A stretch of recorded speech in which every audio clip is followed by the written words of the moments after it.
have your attention, please? It's time for the final countdown.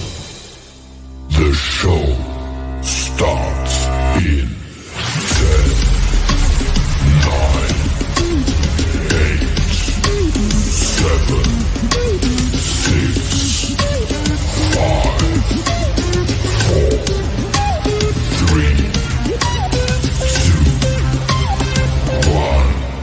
Let's rock.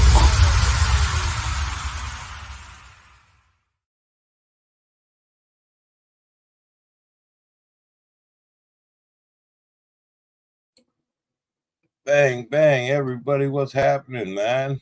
What's going on?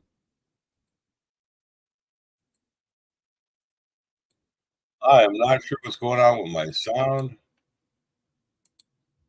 Let me know in the chat if you can hear me, if I'm coming through well. Sounding a little funky to me, but it could just be me in my head, in my headset.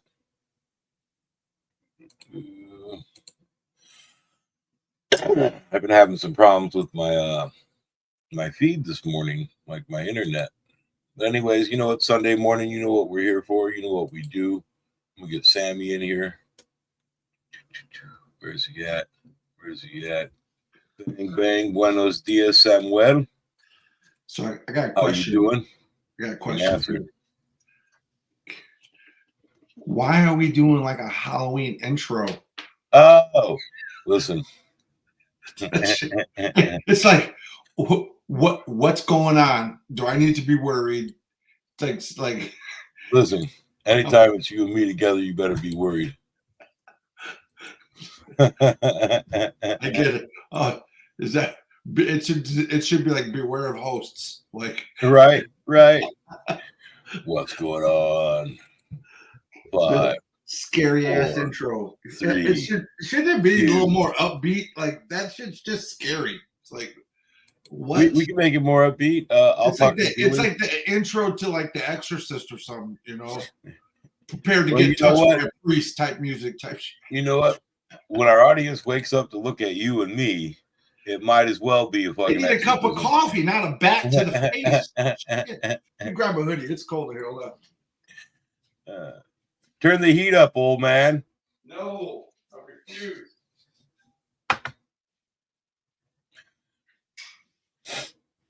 So how's everybody doing this morning? Shout us out in chat. Let us know what's going on. What you guys up to? Sunday morning.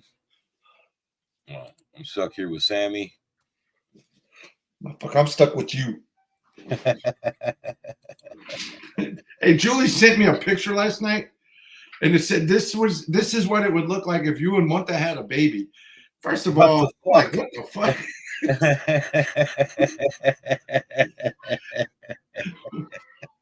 I can't see Monta pregnant. Whoa. Why does it automatically have to be me pregnant? I'm the outside of the spoon, motherfucker. That's just the way it's gonna be. That's just the way it's gonna be. That's some bullshit, bro. Be big once in a when while, you know you man. got him. That you've already resigned. At that point, you just resigned. It's just it's some bullshit. Okay, man. I got it. You know, I don't like it though. Don't mean I like it. Right. Fucking hey, man. How's the weather down there? Gorgeous, man. Fucking, I got every bird in front of my window right now just listening to us. That's badass. Wednesday, I ran down to just south of Springfield, Illinois, Morrisonville, to drop off the hearse. And dude, it was 40 and sunny the entirety. And listen, the hearse is so big that even on the trailer, there was only like an inch of room for the back tires onto the trailer, right? And it's so tall and heavy that I couldn't go over 50, 55 miles an hour. The whole trailer will start to sway back and forth, and it's just super dangerous, man. So our 4.5 hour drive took almost 8 hours, right? So we get down there, we meet the guy. He's a great old guy. I sell him the hearse. We talk a little bit. Morning, Ann. And we drive back the entire way back. 40 degrees, sunny, beautiful weather. Like we're having a great time. Windows are down. We hit North Chicago and like we crossed the line, right? Coming back through Chicago.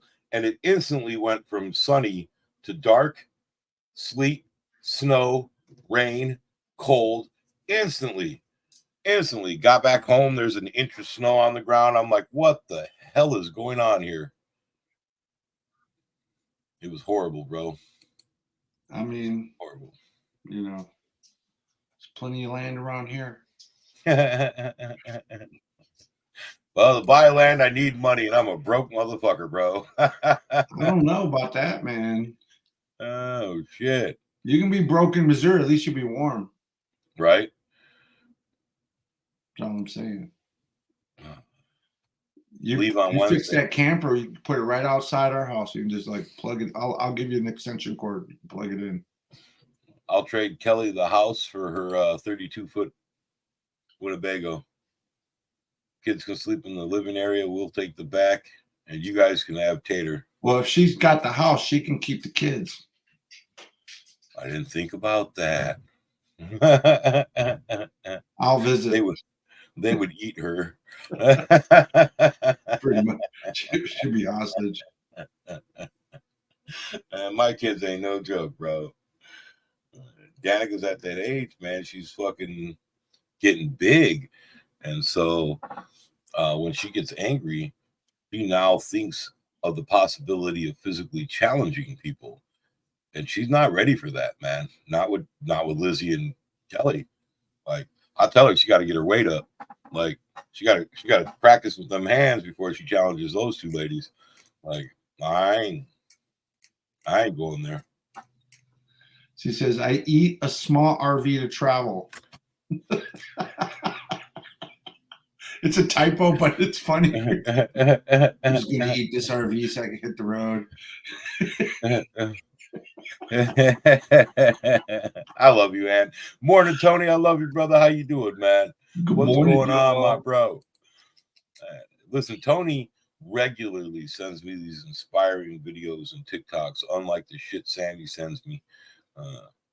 But I appreciate it, bro. They're always welcome. Some of them have lifted up my day, man. So thank you, bro. So what are we jumping into today?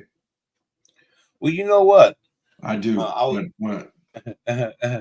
Doing well, love y'all. I was looking back. We had made it up to step 6 in our video series. Does anybody even know what step 6 is? I don't think so. So why don't we do a synopsis and a recap of 1 through 5, and then next week or the week after. Not next week. I'll be gone, you guys. I leave Wednesday, and I won't be back to the following Wednesday. You know it. I'll be on the East Coast, traveling up and down, checking out the beauty of New York. And man, I'm so loud, man. Why are kids so loud? Like, Tater's sitting this close to his TV and it's up to 100, right? Like, you can hear it outside. Like, what? Hold on, here it comes. Getting everything. Oh, really, Ann? Where in New York? Yeah, what part of New York you from? From New York, New York? From one of the boroughs? Manhattan? Brooklyn? China? Where the hell's that? Ogdensburg. I'm waiting for like Manhattan, right? She says Ogdensburg. Where is that, Ann? What? That's right on. Oh, you way up there. Yeah, that's not New York. That's Canada. That's New York State. That's the state of New York. Sounded sexy, and then it just got real woodsy. Right. Her neighbor was Jebediah. Hey. Right on the Canadian border. She said, God damn. That's why she's so nice. Right. She said, okay, my mother was born. Your mama's gangster. She had to find a way. She had to find a way to recover from that. Right. You're okay. You're okay. Quantify This is a safe place to be if you're from Ogdensburg. You're completely safe. Right. We got your back, baby. We got your back. Damn. That was funny. Yeah, that is a. That's because by the way, you think big city, right? And right. Water fire hydrants open in the summer. Fucking right. The segregated, food trucks. Ann was talking about fishing and splitting wood, New York, right? Not deep woods. And a lot of people don't know New York, like New York City, that area. For the most part, the rest of it is very rural. It's not like gangster everywhere you go. So yeah, no, I've seen quite a bit of New York. It's pretty, but a lot of folks from New York, like actually from New York, they think Central Park is like the woods. Right. I just was watching a TikTok where a guy caught Carlson Tucker fishing in in the park in New York, in New York City, rugged fly fishing. Jeez. Got him on tape, talked to him, interacted with him. He was really respectful of the guy. He was like, "Hey, yeah, I'm fly fishing. What you doing with the recording?" And he was like, I got a YouTube channel." He was like, "Good for you," right? But like, who fly fishes in Central Park? Like, apparently Carlson Tucker. Waving at the river. He's waving at Trey. That's hilarious. So let's talk about groups.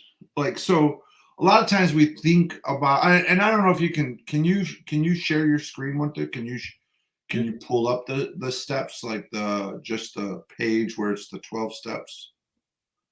Let me get in here.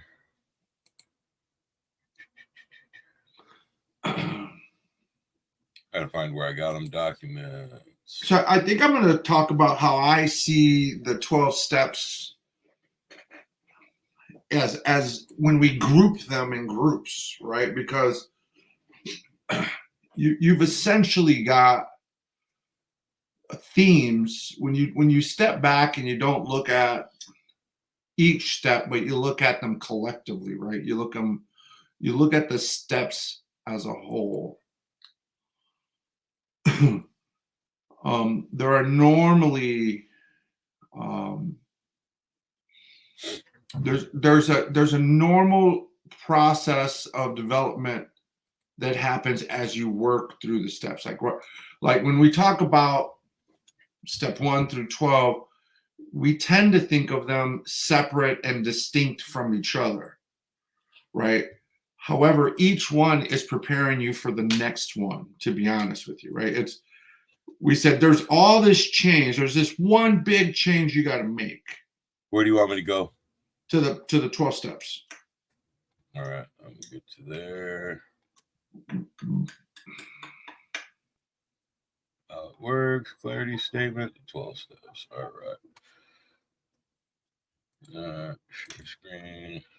You might, if you're interested, you might want to get some pencil and paper if you're listening, because I'm gonna summarize what each step is, and then we're gonna talk about them in groups, right? Yeah, just need the steps. That's perfect, Monte. You want me to make it a little bigger? Slightly bigger, yeah, slightly bigger. And hold on, let me take the slightly. That branding off. Slightly bigger. A lot. I like that. That looks good. I see you got brazier colors up today. Most folks ain't even heard of the brazers. All right, we're good to go. Good to go. All right. So I'm going to give you one word summary of each step, right? And so this is a major piece of this is what it's like to step back and take like a 10,000 foot view of what we're doing here. Right. And so, it's like a painter who's painting, they have to step back and look at the canvas as a whole, not just a sum of parts, but it will be a sum of parts. But what do those sum of parts mean? Like, so it's like the difference is a lot of times when we approach the steps, we see a grain of sand. And what I'm saying is step back so you can see that it's a beach. Right? Mm-hmm. So think of each step as a grain of sand, and then when you step back and you think about what am I trying to do in this 12-step process, right? Which is really more than just 12 steps, but it's how we organize our thoughts. You realize you're basically on your canvas, you're painting an entire beach, not just a grain of sand. However, when you get into it, you got to paint each grain of sand. It's kind of crazy when you think about painting a beach, because you have to paint each grain of sand. And so when we step back, we're trying to say, okay, wait a minute. I can't see this to read it. Gotcha. So step one, and I'm not going to read the step, but step one, if I had to sum it up in one word, is about honesty. Right? And the reason and the way we get to honesty is essentially we give up. We no longer trying to fight a battle that can't be won. We're no longer struggling in a way that cannot be maintained. We're the hard-headedness that kept you fighting is gone. And it typically happens in a moment of clarity, right? Like, so something happens, it interrupts us, and then we're like, shit, I'm messing up. I got to stop. And so it is about being honest.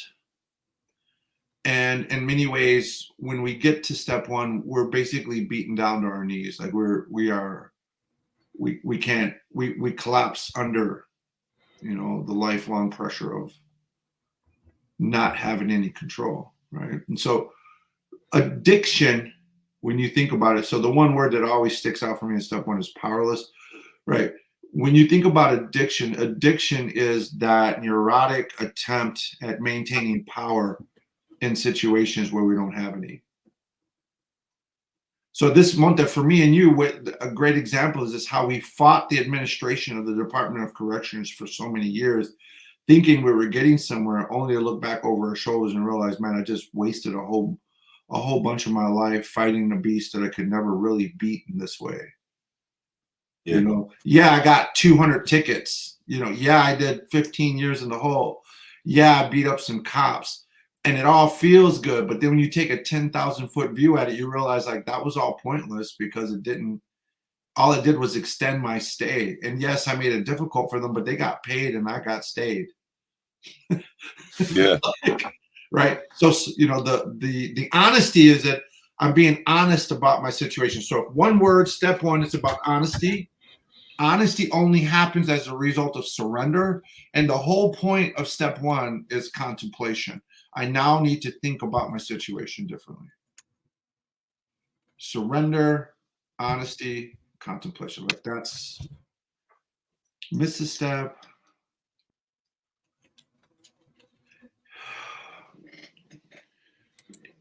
Yeah, but it's less, and you're right, you're spot on. But it's less about missing a step, and it's more about the intention of what we're doing here. Right? Like, because when you show up, right? So let's think about it from if you're a professional painter and you're working with a newbie,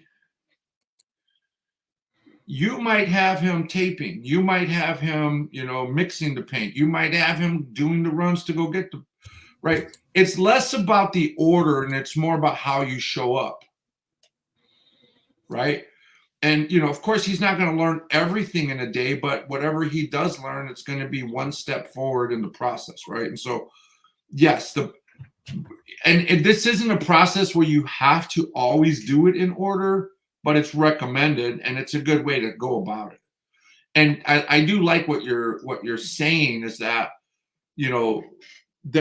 while we don't prescribe what you should do, there are certainly recommended steps to take. And I overall agree with that sentiment, right?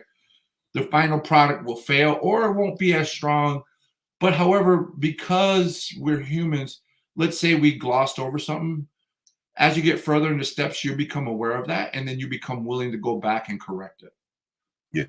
A lot of folks try to skip steps, and only realize like I really can't. I got to go back. And then those who realize that are better off than those who skip a step, like step 4 maybe, and then they get through it, and then 10 years down the road they realize like shit, I should have addressed this then. Kind of like when I didn't realize I had PTSD until my divorce. It's like, shit, I've got to go back. But if you notice, not all was lost. Right. Right. That's the main thing. It's like, if you screw up, unless you are, using or going out there bad, you might have to pause and go back, but it's okay because we'll catch up. We'll figure it out. Right. Especially again. So I think it's about the intention, and so like this guy can't tape straight. All the tape has wrinkles, which are going to cause a problem. But not all is lost. It's still a part of the process, right? And right. we can give them some grace and be patient with them, right? Yeah, for sure.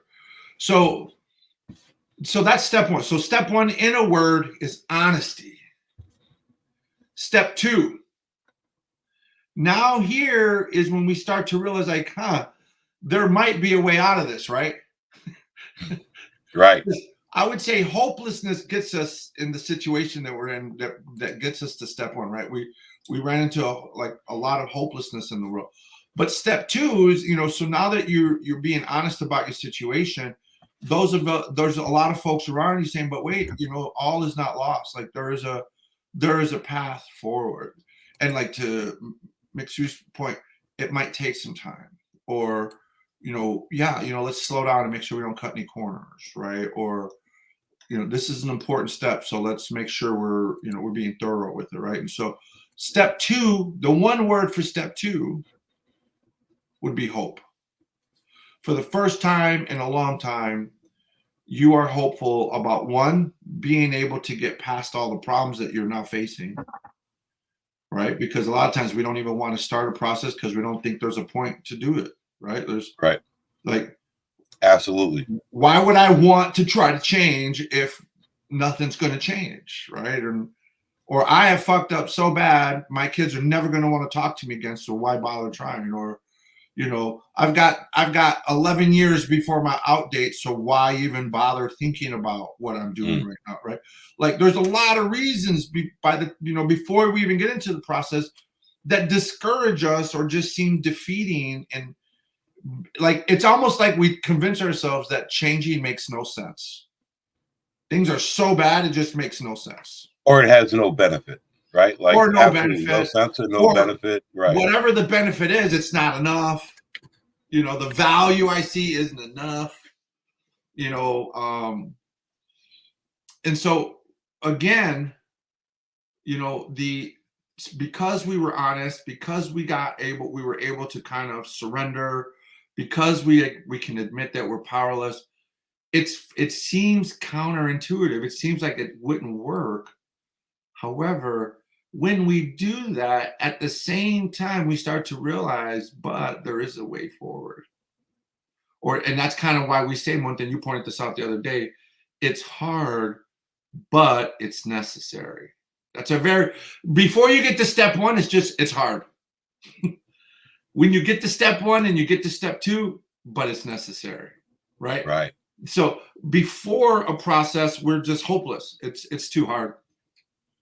But by step 2, we're already realized, but it's necessary. And that means that we have hope. Good morning, everyone. So I've been out of prison since 2008. I'm still healing. Of course. I've been out since 99. I'm still healing. Right. It's Together. My healing. Nobody else's. Don't let people tell you that you're being slow. Yeah. Those are just people. Those are people giving you feedback from where they're at in life, not where you're at in life, right? Like you have to take every bit of feedback with a grain of salt. There's some truth to it though, right? There could be something of value even in those judgments and criticism, but again, self-reflective, right? And what is steps 1, 2, and 3 all about? It's about contemplation. Let me think about all my situation. So step 1 is honesty. Step 2 is hope. By the time we get to step 3, if you see the first 3 words, it says make a decision, right? We just need to make a decision. So we've tested the waters. We knocked on the door and said, hey, can I come in for some food and drink, right? Step 2 was like, yeah, we can serve you. So you start to feel okay about the process. Like, we'll get you something to eat. You know, come on in, have a seat, warm up by the fire. Step 3 is when you make a decision to take a seat. Like, you're like, okay, I think I will stay. You know, you want it to, it's like when there's this bar down the street that, you know, it's like the one and only bar by where I live, and they also serve food. And, you know, I was a little hesitant to walk in there because of what it looked like. I thought it was going to be like a biker dive bar or something, you know.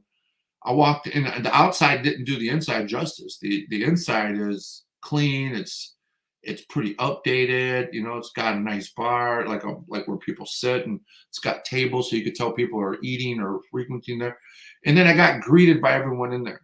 And then I went to order lunch, and people I didn't even know were just recommending food, right? And they're like, oh, I like this place. I think I'll stay. That's the decision, right?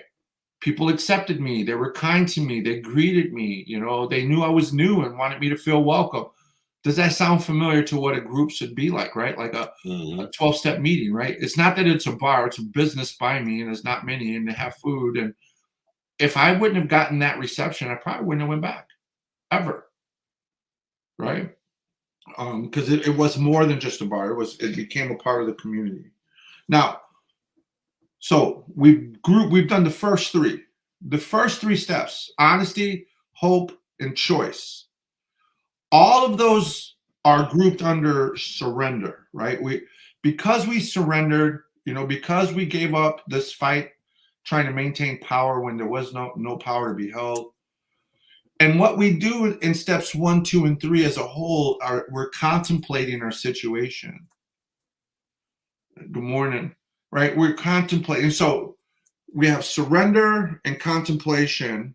And what we discover when we surrender in that time period of contemplation is that we need to be honest, that there is some hope for our situation. And now we have to make a choice about what we're going to do next.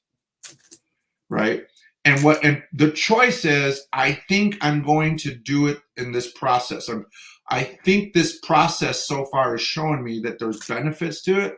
And if I stick to it, I could probably make more progress, right? So the choice is, I think I'm going to stick with it. I'm going to find, and I like what they have to sell. I like what they're selling. I like what I'm hearing. I like what I'm feeling. I think this is the way to go. That's steps 1, 2, and 3.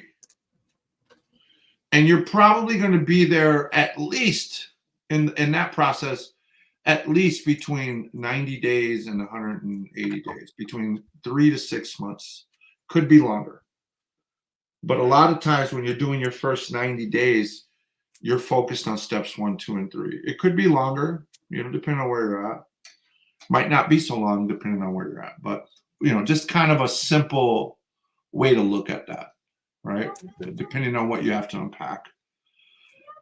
Now we get into steps 4, 5, and 6, right? Step 4 is a doozy, man. It's a doozy. It's the research shows, the experience shows, a lot of members, you know, have talked about this. Is step 4, you know, because I would say steps 1, 2, and 3, you're in a honeymoon phase. Everyone loves you. They're happy to see you. You get to celebrate almost every day. Hey, this is my 3rd day clean. Yay. Right. This is my 10th day clean. Yay. Hey, I got my 90-day chip. Yay. Right. And that's the honeymoon. It's all great and gravy. And, you know, you're starting to fit in. You're starting to feel yourself a little bit. You know, like, people like me. I'm likable. Right. I have some knowledge. Hey, a newcomer came and I knew how to tell them what was going on. Like, yeah. We start to feel good about things. Right. And that's now just a normal process, right? Like, I like the way this coat fits me. Now let me go wear it in public, right? Kind of thing. kind of, and life was there the whole time, but it shows up differently because the newness of it wears off. Step 4, if I was just gonna, if I had to just like sum it up, it's gonna be like shit got real, right? Like, you know, it's like when you drive a car off the lot and then, you know, on your 91st day, you know, fucking the check engine light comes on. All the newness goes right out the window, and then we're calling Monte. Hey, Monte, my check engine light. And then Monte's like, well, did you do this, or that? What are the something? Put it on speaker so I can hear what's going on. I've done all that, you guys. It's your third piston on your third brake line underneath the tinfoil of the license plate. You need to replace that. Right? That's what it sounds like when you're a newbie. You're just speaking gibberish, right? Like, I don't understand. But step 4 is, if the one word for step 4. So step 1 is honesty. Yes, he is, and that's great. The engine. Honesty, hope, and choice so far. Step 4 is inventory. Now I need to see, and we talked about this a little bit over the last couple of weeks, I need to see not only what brought me to the table, which is normally where old traditional steps take you. They only want to know what brought you here. Like, tell me how fucked up you are in great detail, and only how fucked up you are in great detail. What I've done is added the part. So now that I know what brought you to the table, tell me what you bring to the table also. Can you imagine being, let's say we're all in a boat, and this boat, we get caught in a storm and we shipwreck on an island, right? The boat's there, it's all banged up. We're all on the shore. Step 4 is like, okay, we need to see what happened. We need to understand what happened, and we need to see what supplies we have. How much food do we have? What do we have to repair the boat? What tools do we have?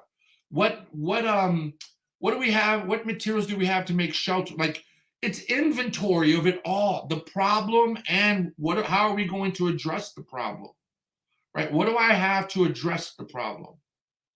Maybe we don't have any wood to patch the hole in the side of the boat, but we got tarps, we got tape, we got a toolbox, we got clothes, we got string, we got fuel. Like, what do we have? We don't even know what we're gonna do with all this stuff, but right. Let's get it inventoried. Let's put it on the on a line here so we can kind of see, and then let's also figure out what happened. Well, how did we get here? Like what went wrong? Was it human error? There's bound to be some of that, right? Was it circumstantial? What happened around me that caused this to happen? So yeah, I want to definitely understand, and I might just stand up and say, I told y'all from the very beginning, I didn't know how to drive a boat. Like, I'm not a captain. Like, so I did the best that I could, but that wasn't good enough. And here we are. Right. And so that inventory is going to help us start being prepared. Right. So remember, the first 3 steps were surrender.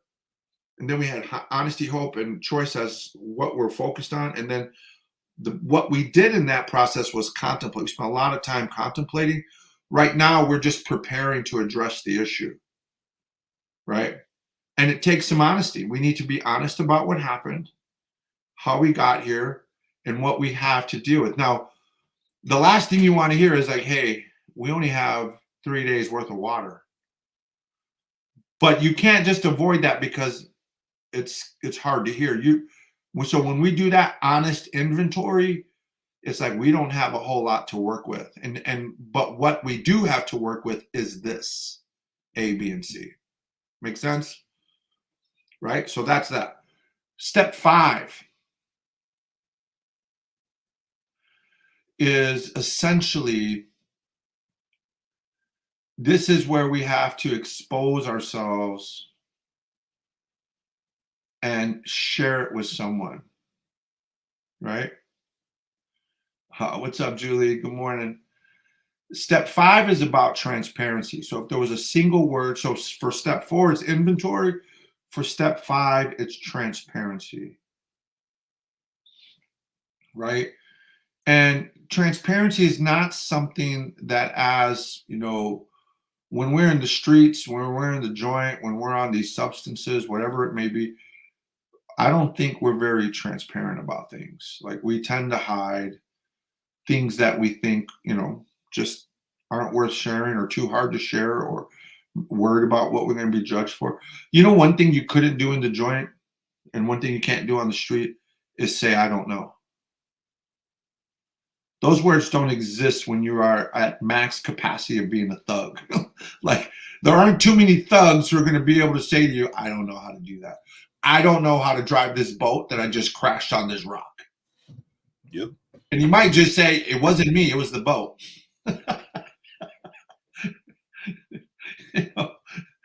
The boat should have been driving itself. I don't know, but it wasn't me. I don't know who put transmission fluid in my windshield wiper fluid container. It just happened. What's gas? Right. Hey, or when you're driving a stick shift, what's this stick in the middle of the car for? I know, with no joking, all joking aside, you remember when I was doing roadside assistance? Yeah. You would never believe how often I would get a call, head out to a client, and it would just be they didn't put their car completely in park. That was it. Yeah. $75. Thank you. So when you look at step 5, though, it says there's a couple of things that really stand out here, right? So you're going to disclose it between you and like whatever private relationship you have with, if you have like a higher power or, whatever, sometimes you just talk it to the universe, right?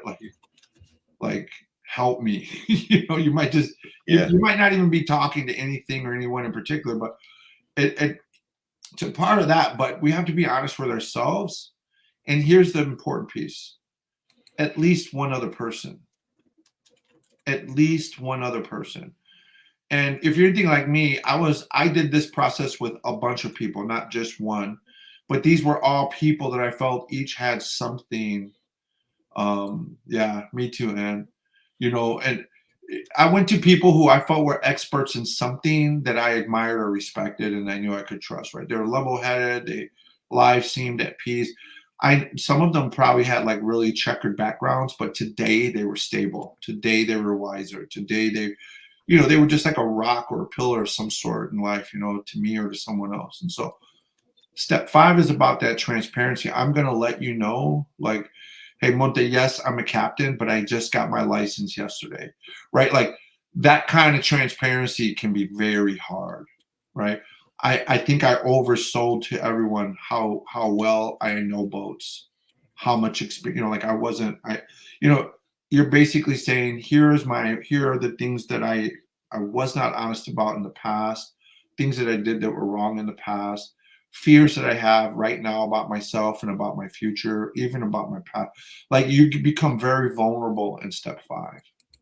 And all you're doing is still preparing for the next things that have to happen. You're just right now telling us what you're dealing with, right? I'm just sharing, hey, Monte, my car broke down. I didn't put the oil in like you said.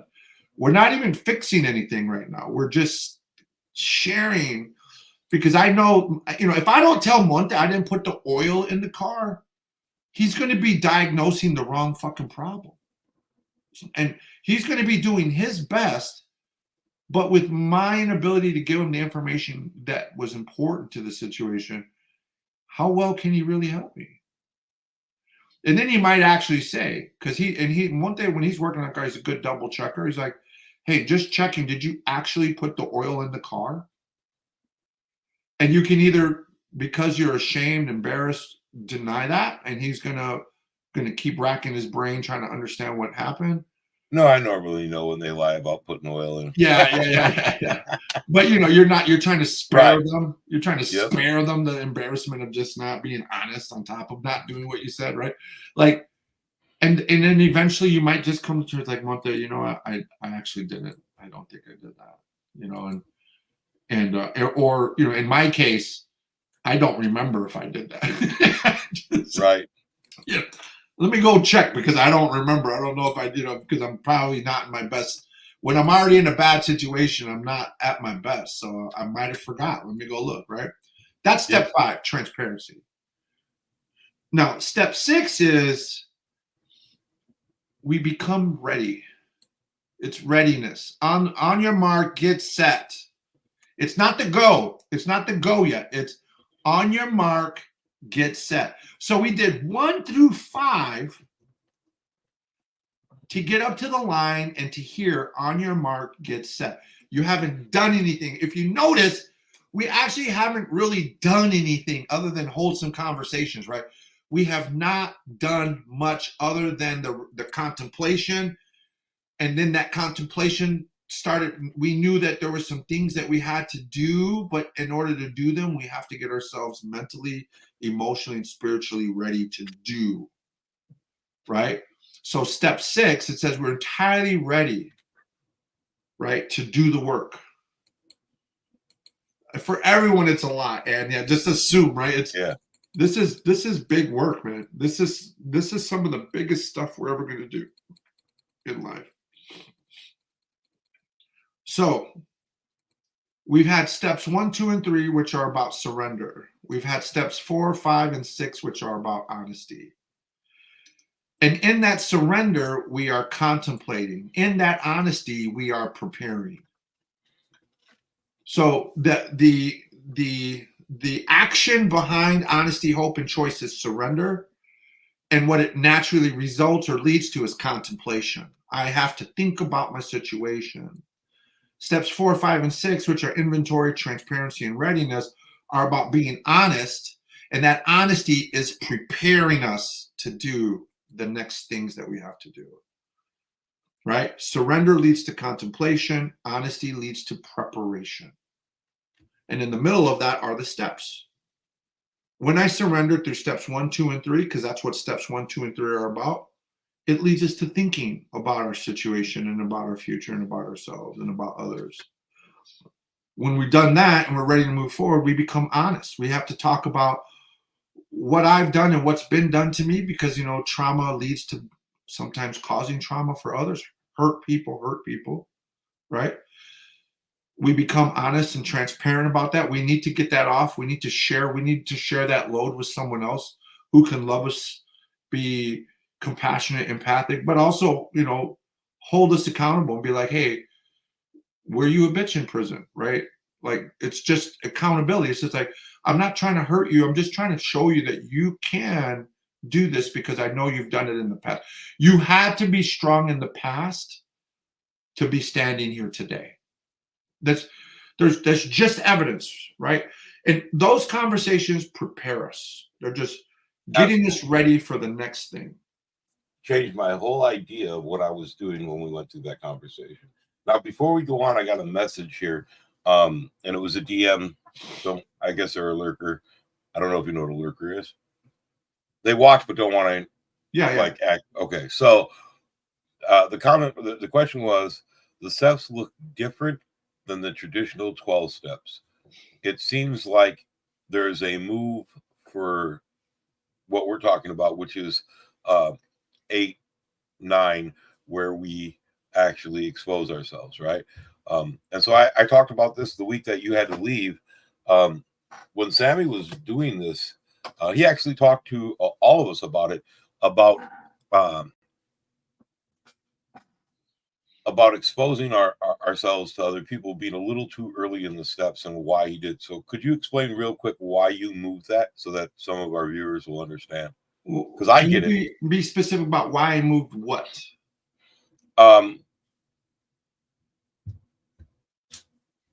Where we disclose our spiritual, or where we disclose and actually try to make amends, where we're making amends, because that's a little bit farther back in the list of things in FA than it is in the traditional. First of all, you ain't ready to be making amends at this stage. That's just point.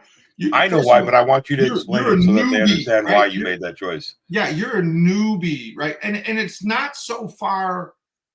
It's pretty much where it's at everywhere else, but the way we focus on it and how we do it and what else was missing from that, right? Yeah. So in the traditional program, step 4 was only about our character defects. Let me make that clear. Who the fuck needs to spend months and weeks and hours and days only talking about your defects? First of all, we already know. We already know. We know it to a degree, and I understand why we need to talk about it, because we need to understand the breadth and the depth, how wide and how deep that goes. Like, we don't always fully understand it. For example, when you're in prison and you expect your mom, your sister, your girl to send you money, right? You didn't realize how much, or to come visit, you didn't realize how big of an ass that actually was for the average person. My sister, who was in deep poverty, sent me a check for $5 one time. And I remember like basically cussing her out and then bled her and being like, hey, you could have kept that shit. That shit don't even buy me a stamp, right? Like, blah, blah, blah. And then I got out and I saw how she was living, how poor she was. And I was like, son of a bitch. Like, I didn't even realize, like, she literally couldn't even have a four. She was so poor, Monte. It was bad. And then my heart broke because I instantly remembered how ungrateful, right? So, yeah, did I know it was wrong? Yeah, at some point I did. But then when I saw it, I understood the breadth and the depth. So sometimes talking about it paints the better, fuller picture of the harms we have caused. But I also I didn't know by the time I came to a 12-step group or to the table to talk about stuff, I didn't even know that I had strengths to address this stuff. You know, I didn't know that. I actually didn't think I could do it. I'm like, I'm so fucked up.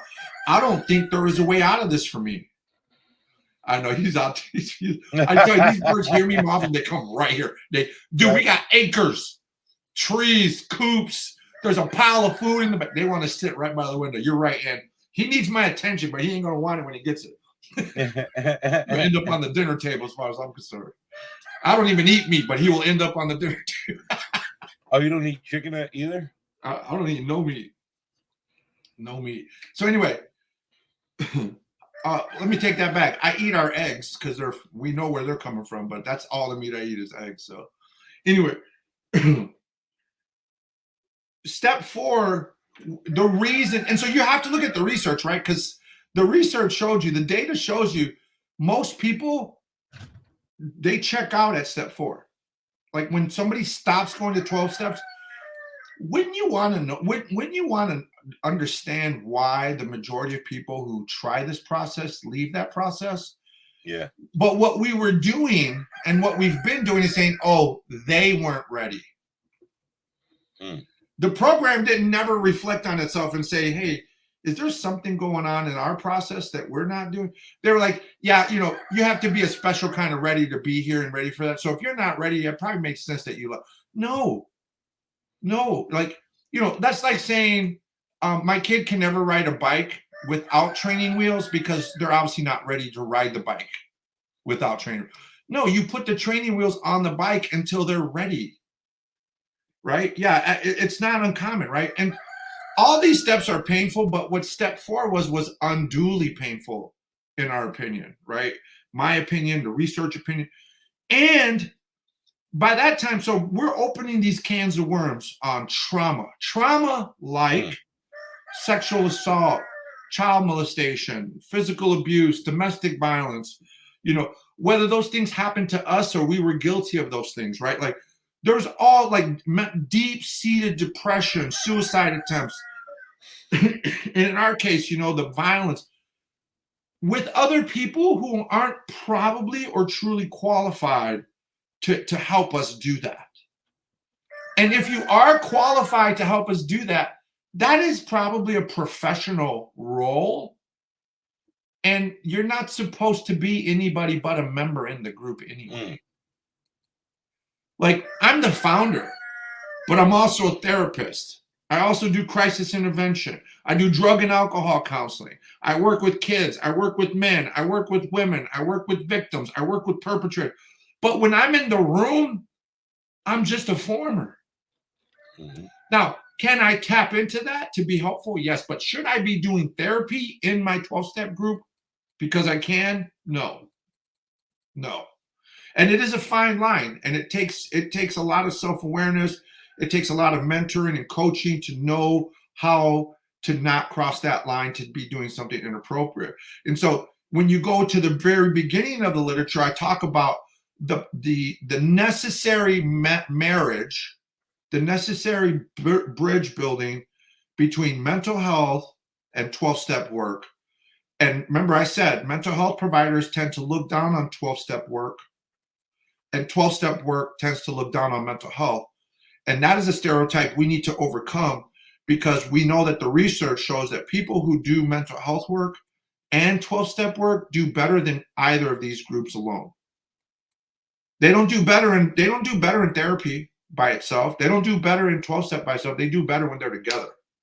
Right. And so we're saying, hey, yeah, we need to know what your strengths and weaknesses are, not just your weaknesses. And this means that at the same time that you're kind of ripping off the Band-Aid, you're also starting to do, you're starting to bring in hope. You're starting to bring in something that makes it less burdensome. You know, you have to make it, I guess the word is psychologically safe for people to do this. And I've learned this as a parent, as a counselor, as a person. When all you do is talk about the bad shit and you never insert anything to alleviate that, all you do is build pressure in a steam cooker.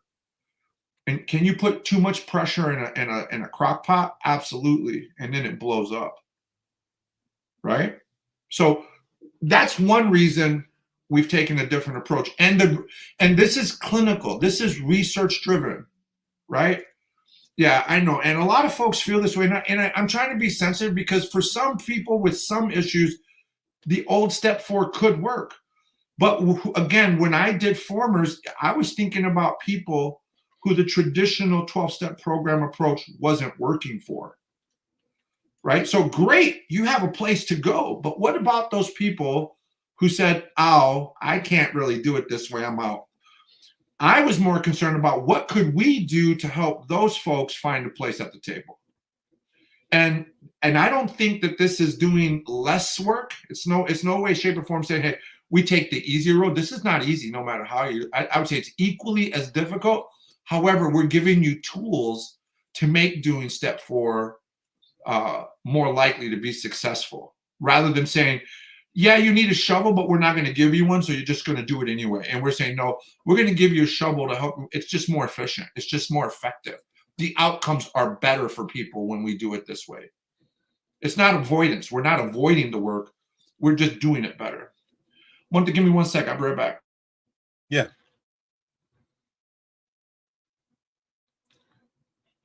So absolutely, you guys. And I would like to point out, thank you guys. We have a ton of shares today. That means a lot, and likes. Make sure you're hitting that like button. You're hitting that share button public. You can find us on YouTube at OCOR, OCOR Racine. On Facebook, it's Our Community, Our Responsibility Racine. And on TikTok, it's Formers Anon 1. So please, if you get a chance, go over there, check that out. The way this group affected me was much different than the way I was affected by the prior groups I had attended. And one of the reasons was it was set up for me to succeed here. And that was a big thing for me, you guys. Like, they weren't the walls put up that kind of stumbled me when I went to traditional 12-step programs. And I'm not saying, like, again, I'll repeat, whatever works for you works for you. I'm not maligning them. I'm saying for me, it didn't work, right? Like, there were all these blocks that I wasn't able to get past. The worship part, that was hard for me. The desire, like, I didn't have a desire to change. I had a desire for better consequences, right? I had a desire for more success, but not in the sense of in the immediate wanting to change who I was, right? Like, all of that came about through time and through recovery. But sorry about that, Sammy. Go ahead. No, I just needed a bio break. I had a bunch of coffee this morning, so. Oh yeah. you know, when you got diabetes, there ain't no holding that back.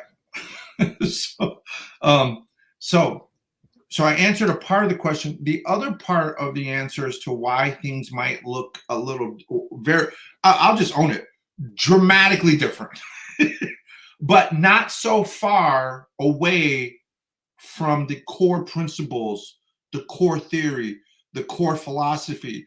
I stayed true to the 12-step spirit here. I did not diverge I from agree. that. Like, I honor the 12-step process. I honor Bill W.'s work. I honor, just like I honor Freud's work, just like I honor like a bunch of counselors and therapists who are from the 50s, 60s, and 70s.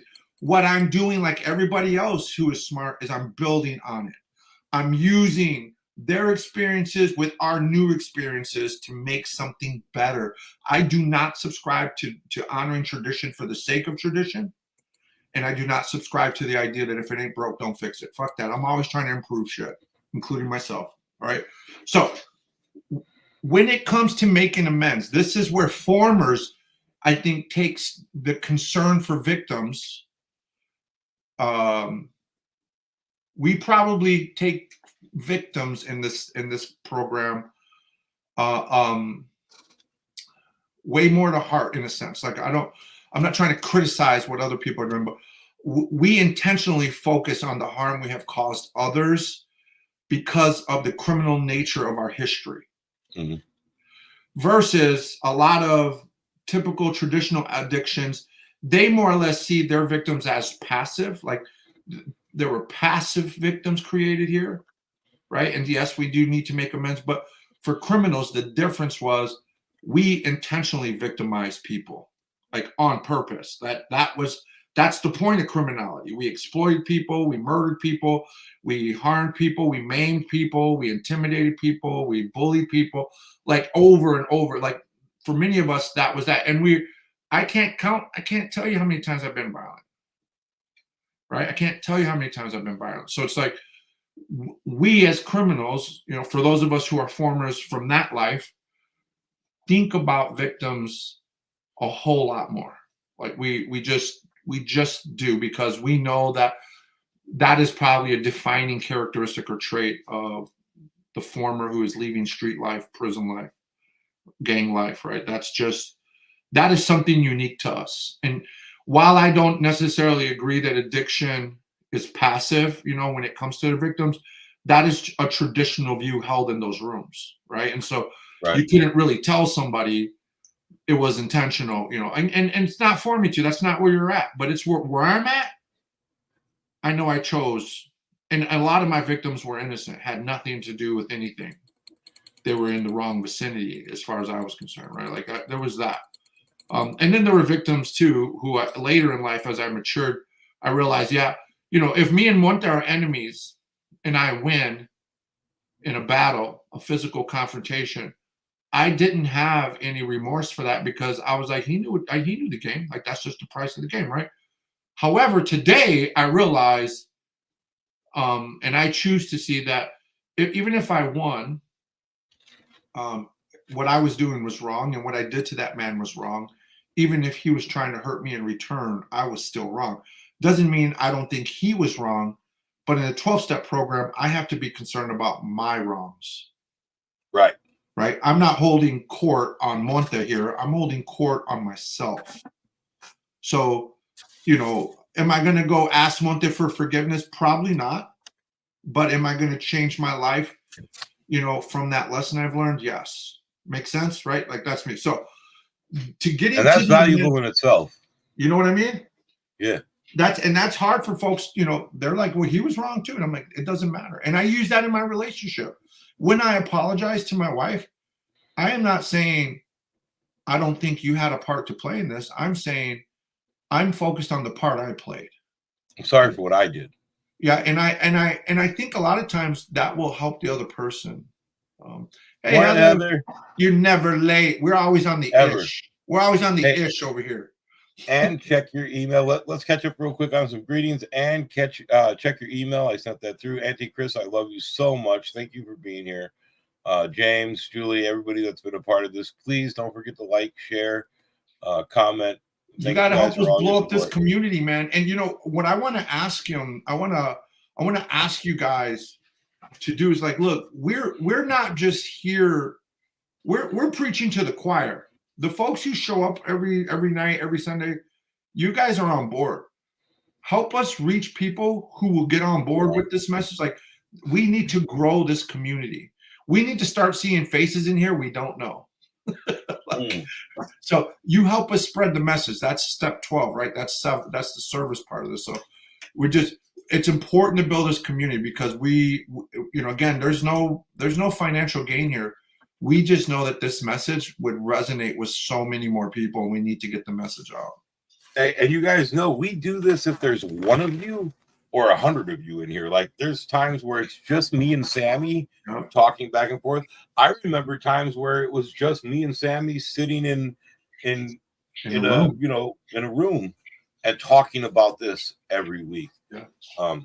Again, hey, let me shout out to you guys again, please. If you have a venue that would be welcome for us going there, let me know. We're definitely looking to do our in-persons again in town, although this is an amazing part of it. I love this. But having that sit down together and that community togetherness is important as well. So, and you know, I hate to say this one, but just may be the new reality right now, man. You know, so many folks, man, love this because one, it saves time, it cuts down on time. It's probably just a little safer, you know, like there's all kind of reasons. We'll keep doing this even when we get no matter what. You guys get a physical. I'd like to start a group out here because I'm surrounded by folks who could use it, but you know, one thing at a time. One thing at a time. So let's get to the part about the amends and why it's where it's at on literature, right? How many times? You don't have to get dressed. One does not dress. He only puts on a t-shirt most of the time. You are absolutely correct. Just so you guys know, I am wearing my chones from the bottom down, and my shirt from the top up. Lizzie did my little look. Oh God! All right, Lizzie did my little man bun. So Monte, go. Give me a number over the course of your life from way back when. How many times did you apologize for the same things to people?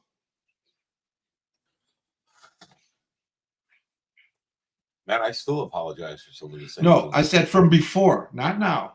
From before, because we're going to talk about what it means now versus then. I never apologized about anything before. Well, I apologized all the time, and I even meant it when I apologized, right? I did. I had a real problem with accepting my guilt. Accepting my part in it. I played the victim role, and maybe I'm a little bit different than most criminals. I played the victim role in my head. Says every criminal, just for the record, says every. Right. I'm unique. I played the victim role in my head at all times, right? Like it was always someone else's fault that they got hurt, and I would wrap my brain around that so that I didn't have to feel the guilt that I feel now. Like there are nights where I lay down and I see every face of every human being, or imagined or real, that I've hurt, right? Like I see them all, and it's haunting at times, right? Like I hate myself. No matter how much I've changed, it still comes back to me hating myself for hurting this person, right? And then, you know, the morning comes, the light shows up. I start to understand that I am working. I am not the same human being. I've grown. Yeah, but hold on. We're not talking about now, right? I want to focus on pre-change, right? Before we change, right? And I'm going to push back a little bit and say you probably did apologize because you were never not human. And I don't mean it was often. I don't mean it was often. I don't mean it was to everyone. Like I remember writing my son a letter at 17 when I knew that the race riot was going to happen. Right, I was 18, I think. I knew the riot was going to happen. I knew I wasn't coming home. I knew I was going to be in the hole for the next 2.5 years. And I wrote him a letter and said, "Mijo, I am not coming home. Papi's not coming home. I'm sorry, mijo, but I had to take care of nation business. And when you're a man, you'll understand, right?" Yeah. And Heather, we're not talking about the past. We're talking right now. We're getting to a point about when we should make amends and why it's at where it's at in the program. But but so back then, you know, I did apologize. I would apologize, especially when I fucked up like that. And I passed up out date after out date after out date because of the shit I was doing in the joint, right? And then when I went back to prison, you know, I got out and went back. And as a kid, I was always going back, right? And I remember apologizing, and I think I, in some way, shape, or form, I felt it. I felt remorse or regret, probably regret, more like regret for what I had done. And but then, you know, there I go, immediately resuming the same lifestyle, the same behavior. You know, when my when Brittany was born, you know, I was on my way to prison. Her mom up and left. And she was like, I'm leaving because you're dangerous. You won't change. You had your chance to change. I'm not going to raise her around that. And I was mad at her, but never once did I say it was me. You know, I was like, how dare you? You know, how was I going to parent anyway from the joint, right? Like, it's like, you know, the point is, when we said and did those things in that life, we really didn't have any self-awareness, right, around what it really meant to truly be remorseful for something. Um, and we didn't really know that what we were saying we wanted to change, we really didn't understand the full amount of work that it would take to change. It's no different than when we were kids and we told, or, you know, maybe, you know, our very first girlfriend that we'll be together forever. You know, you're an adolescent, you know, saying those things, but how much do you really understand what you're saying and what forever really looks like? Like, imagine, you know, when you propose to your wife now versus saying, I want to be with you forever when you're an adolescent. Your understanding of that is light years apart, right? It's light years apart. So today, when we do amends, right, we're thinking about some things, right? We're thinking about, what evidence is there that I can provide to the people in my life that I mean what I'm saying? Because, you know, I know, and you know how much I knew I was a player. Like, I was a player as a kid. Like, I played so much on girls that would be loyal to me, right? And I just couldn't help myself. I was lying to them, cheating on them all the time, you know, promising to change, promising I wasn't going to, you know, I was actually a liar too. I was also a liar, you know, like, she's telling me, if I go out, don't do this or that. And I already knew I was going to do this or that, right? I was lying also, but I kept lying, and then I would be mad that they didn't believe me. And, you know, just all that funky game playing. Like, I had no insight, and I really didn't know how much I was hurting them. I didn't know, and I didn't care to know how much I was hurting them, right? Until I was in a bad spot. Then I needed them. Now I'm back in jail. I need something, right? Now I'm getting shipped off to another state or another county, right? Now I need something, you know. And I'd be in the joint. I remember saying, let's get married. Like, just trying to find any way to hang on to these. Like, so today, think about the way we do it today through a program. I'm telling people, slow it down. You know, go ahead and, you know, if you feel like they need an apology, go ahead and say what you have to say in the moment, but know that there's more to it than just the words you're going to use, right? And let them know, like, you are still discovering all the ways that would make what you want to say meaningful, right? Because, as you know, me and you, Monte, and you know, I said this in my TED talk, and I think a lot of us have been saying it since. My lifestyle is my apology. We couldn't say that before.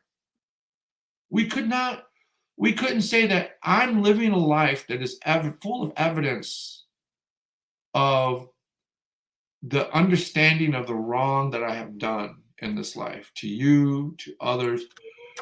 That means so much more, man. We have to mature with the way we make amends. It's not just saying, and I'm sure everyone in the chat would agree, an apology is not just saying, I am sorry. An apology is a change in your views, your attitudes, your behaviors, your lifestyle, your approach, right? And there needs to be ongoing proof of that, right? I remember Violetta, one of my best friends, man. She's the only person left in my life who knew me from then and now. And she says, no haces cosas malas que parecen buenas, or no haces cosas buenas que parecen malas. Don't do good things that look bad. Your lifestyle needs to match your words, essentially, right? If you go to, if you're married and you're a bar and you're sitting at a table full of women and you're not having sex with them, that still is not a good look for a married man, if you ask me. That is not a good look.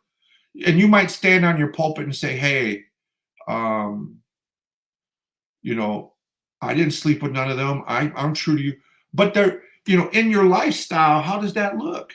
How does that, and if it's hurting someone and it is avoidable and it's not something that you have to be doing, need to be, why wouldn't you? I wouldn't want my wife sitting over here second guessing what I'm doing. If it's causing that, I have to prioritize her, right? And I have to say, hey, I'm not going to do that. That's not a good look. That's not, and I'm not just going to do it because you asked me to. I'm probably going to do it because we align on our values, we align on our beliefs, we align on our lives. So like, does that mean I'm never going to talk to another woman, about stuff in the world? No. But this other idea of we can't be doing things that make people insecure, that are avoidable. Obviously, if I go to work and I have female counterparts at work, I can't avoid that. That's nothing to have an issue over, right? I'm not going to be like spending the night at their house. I'm not going to be, coming home at 2:00 in the morning, like, shit like that. So lifestyle matters when we are making amends and Brittany, you met Brittany. Brittany said, Dad, when I found you, I looked you up. Like obviously I looked you up. And she said, if I hadn't have seen what I saw when I looked you up, I wouldn't have called you. That's a perfect fucking example of what I mean. The last time I saw her, she was about 6 months old. And when she found me, she was 22. And I had spent 11 of those 22 years of her life locked up. And so what she saw was the first 11 years and then the second 11 years. And she said, in that second 11 years, what you were doing, how you were living, your transparency, your honesty, the amount of hope you had, the choices you were making, the way you talked about how you thought about your life and how open you were about it, right? And showing that you were ready to face me. Those are all the things. And by the way, I just walked through the first 6 steps when I said that. Those were all the things she said convinced her that it was safe for her to reach out to me. That is your lifestyle being an apology. That is when you're ready to make amends. What I learned, because you remember that treatment that didn't let me talk about PTSD? You know what they told me?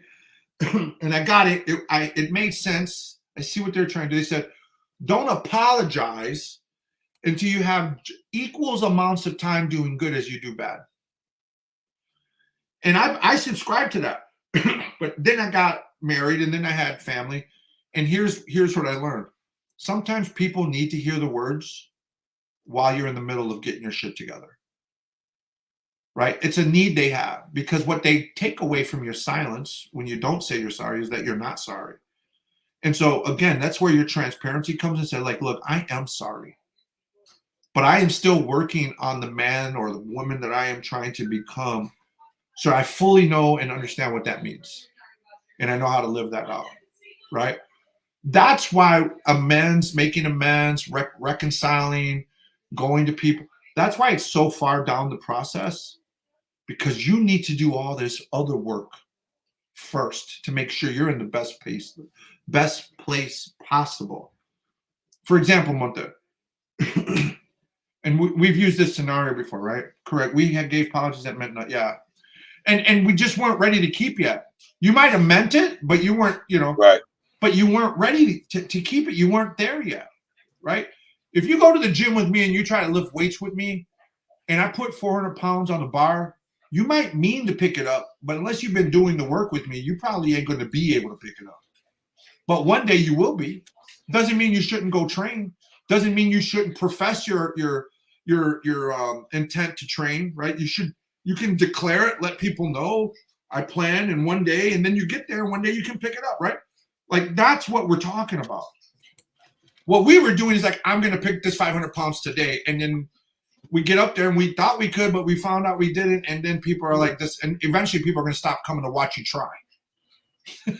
Right? Everyone gets ready to come see you do it. And you fail. And then they realize, well, you're not even going to the gym, bro. Like, how, you know what I mean? Like, when people see that you're doing the work, it's okay to say like, hey, I'm working on this.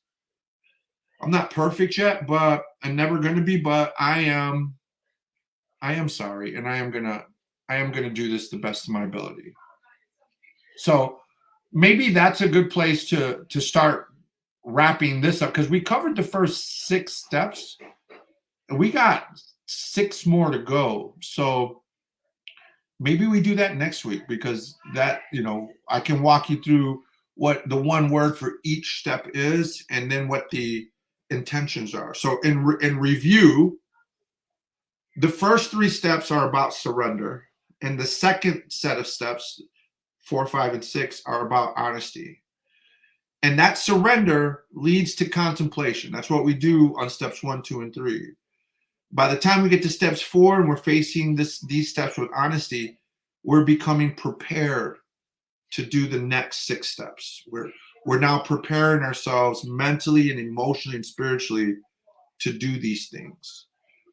And step 1 is honesty. Step 2 is hope. Step 3 is choice. Step 4 is inventory. Step 5 is transparency. Step 6 is readiness. And we surrender, we contemplate, we become honest, and we prepare. That essentially is the first half of the steps. And so step 6, because Monte wanted to talk about that today, but we're not going to get into it, is we were entirely ready through our spiritual connections to remove all these defects of character and pursue our change and recovery. So this is when you go to, Monte goes, I go to Monte and I say, Monte, I've been yelling at my kids a little too much. And Monte says, let's talk about it. Right? And I'm allowing him to see into me something that I want to change, and he's going to help guide me through that process. But I'm ready. I've been thinking about this change. I'm being honest about this change, and he's going to help me prepare to make the change. Right? It's almost like you planned a diet, but there are some things you got to do before you start your diet. Right? You've got to make a commitment. It helps when you declare it. You're probably going to get rid of a lot of food in your house that's not good for you, and you're going to go out and buy things that are good for you. You're going to study, research, read. You're going to, you just got to stretch out whatever you're going to do. Maybe you need a blender to juice. I don't know. But now you're ready, right? And now steps 7 through 12 are about making the juice. How we're going to make the juice, right? So maybe next week, Monte, that's what we talk about, how we're going to make that next step. So we'll get into steps 7 through 12 next week. Sounds good. And I didn't necessarily want to move into 6 this week, but I did want to get a synopsis of 1 through 5 for everybody. And I really like the question I had got from my friend about why things look different to them. Yeah, it is different. One thing I've learned. So remember, there was a time when we put gutters on the houses, but we didn't put anything over the gutters. Yep. And then what would happen? The gutters would get full of debris. Climb up there, clean them out. Things would climb in there. And today we put rain gutters. We put the tops on the rain gutters, right, to prevent the debris from going in the gutter, right? That's essentially what FA has done. Mm-hmm. We basically said we have a perfectly good gutter, but I think this one thing, more or less, can change this, right? So we put this thing over the top. That's how I approach this, and there are a lot of folks who love that, and a lot of traditional folks who are like, that's not for me. And I'm like, so be it. Like, it's you. I'm glad that you have something you're comfortable with. Right. Like, I'm not trying to convert folks over. Like, that's not our goal. Right. Our goal is like kind of like what Ann's been doing. Is like, yep, I didn't like that. Yep, I didn't like that. And then you come here and all of a sudden, like, this feels good. Yep. right? We're not perfect. I mean, we're two ex-assholes, two guys who are ex-assholes doing our best to reduce the amount of assholeness that we spread every day. I don't know about ex-assholes. I'm an ex-asshole who still has traits of an asshole. Yes, Right. I'm in recovery. Reducing our assholeness is something I think we're both attempting to do. But I mean, deep down inside, I think we are both assholes. I think hey, is there a way to do a poll? Can we do a poll? Oh, fuck. I don't know how to do a poll on this. There's got to be a poll. What's She's asking you about this. She's not asking me. All right, chat. If you think we're both assholes. No. Who's the most asshole? Sammy or Monte? That's the poll. Who has the most assholeness? I accept defeat in this one. And you can do physically, mentally. I accept defeat in this one. Dude, I gotta check myself sometimes. Like we're gonna do a primary here. Man. I win. This isn't a contest. We're trying to get out of this. Wiener, chicken dinner. Hey, y'all. Man, bro. What a good combo today, man. Yeah. I love you. Just do what we all do and just, guess. Sammy's the asshole by default, babe. I'm kind of mad at Heather. I ain't got no pictures or nothing, man. That's right, Heather. And I want to see. One of our reputations of being an asshole is better than the others, or depending on how you look at it, worse. I don't know Sammy well enough. He wins, baby. He wins. I love you. Tell my boo I love him too. Well, listen, I gotta hop off. I'm gonna get out of here. I actually feel this was a really good combo, and I hope our folks do too, man. A lot of us have never really had this synthesized this way, like really big picture. But it's important to understand the big picture. And man, I put a lot of thought into this, but I also know that I need to put more thought into it. It's just one of those things. With my experience in 12 steps, the big picture was never important, right? Like we've always focused on the immediate and the small. When I was going through the 12, right? Like what happened just now, not like what happened to cause today, what happened to cause tomorrow, what's going to cause, me to continue this cycle. So that was one that is something about FA that really makes me content at participating, right? And that's an important part. I don't know if you guys feel that way, but for me, being content at growing, right, or being in this room, knowing that I'm not there yet, like I'll never be there. There'll always be more for me to do, right? But knowing that that's part of my big picture, that's part of my goal is to continue to grow forever, right? That means a lot to me in my recovery. We've got Sarita to bed, so her room. Oh hell yeah! Then all right. Well, I want to see as soon as you guys do. I love you guys. Sammy's right. We got to get out of here. It's been an hour and a half. We will see you Monday and Tuesday, and then I'll be gone for a week, you guys. Nick, what's up, bro? Oh yeah, and so you're leaving next weekend, right? Because I'm also out of town. I'm in Atlanta next weekend. So I leave Wednesday morning at 3 a.m. and I won't be back until the following Wednesday night at Gotcha. So we're both on the road. We'll both be on the road, so and then I'm for a week. I'm out of town Friday through Sunday this coming weekend, and then I'm out of town Wednesday through Friday the next weekend. So okay. You can still get on. I might be able to jump on at night, but I'll be on the road. But just message me because I might still be able to jump on. You're not trying to. All right. I love you guys. Sammy loves you guys. We're gonna get on out of here. Peace out, y'all. Much love, everybody. Thank you for everything, you guys.